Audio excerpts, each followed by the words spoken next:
In this video, I will show you how to change the internal battery in this Dodge Neon key fob.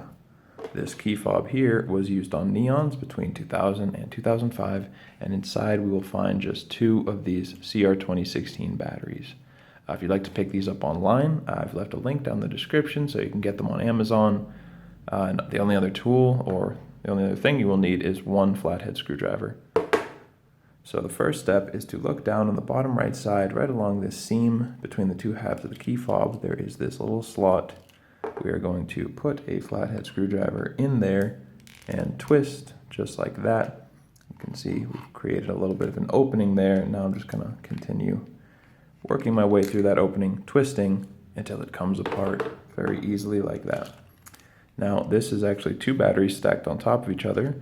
You can use your flathead for this, or I like to just get under it with my fingernail. Just lift it up.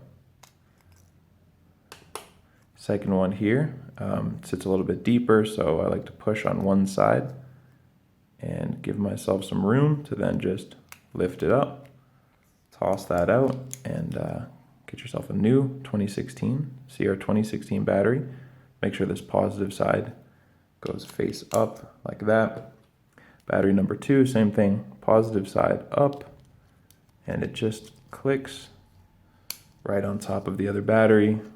Really easy, guys. Now just click this all back together and you are all set and ready to go. Hope you found that video helpful, and if you did, feel free to leave us a like or a comment. And for more information on how to change the battery for any of your key fobs from any maker model, check out the rest of our videos here on YouTube, or visit us at fobbattery.com.